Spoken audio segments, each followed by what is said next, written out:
نام سورۃ انعام ہے، اور 7واں پارہ ہے۔ اللہ تعالیٰ فرماتے ہیں وَهُوَ الَّذِي جَعَلَ لَكُمُ النُّجُومَ لِتَهْتَدُوا بِهَا فِي ظُلُمَاتِ الْبَرِّ وَالْبَحْرِ قَدْ فَصَّلْنَا الْآيَاتِ لِقَوْمٍ يَعْلَمُونَ۔ آیت نمبر میرے سامنے 97 ہے۔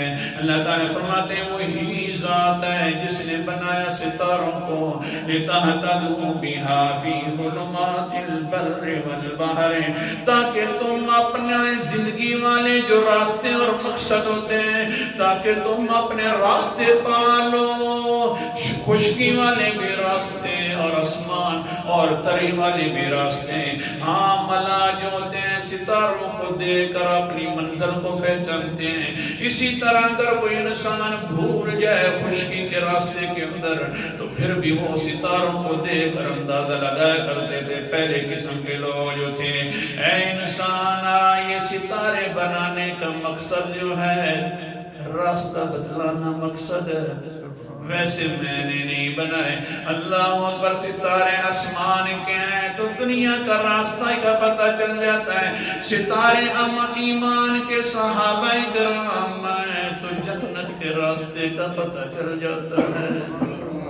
سبحان اللہ۔ ستارے آسمان کے ہوئے تو دنیا کے راستے مل جاتے ہیں اور مقصد تک انسان پہنچ جاتا ہے۔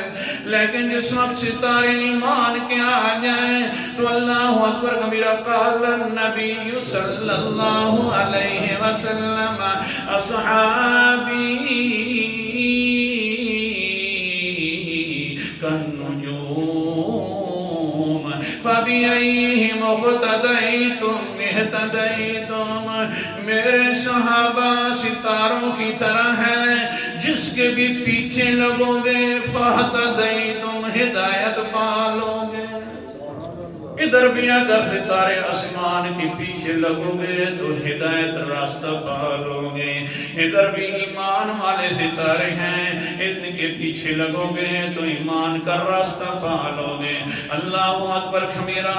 پھر جو آسمان والے ستارے ہیں اور بھی کام آتے ہیں۔ قرآن مقدس کے اندر سورۃ انعام سورۃ ملک ہے، 29واں پارہ ہے۔ اللہ تعالیٰ نے کیا سمجھایا؟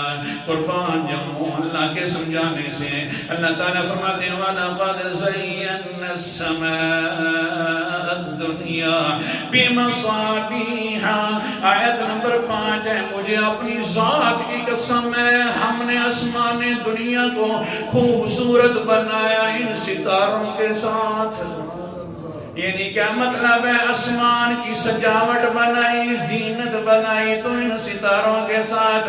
ہاں اگر سمجھنا چاہتا ہے تقویٰ مسجد والا تو یوں سمجھ لے، اگر ایمان کی زینت ہے اور سجاوٹ ہے تو صحابہ کرام ہیں، اگر صحابہ کرام نہیں ہے تو نہ ایمان ہے نہ اس کی کوئی زینت ہے۔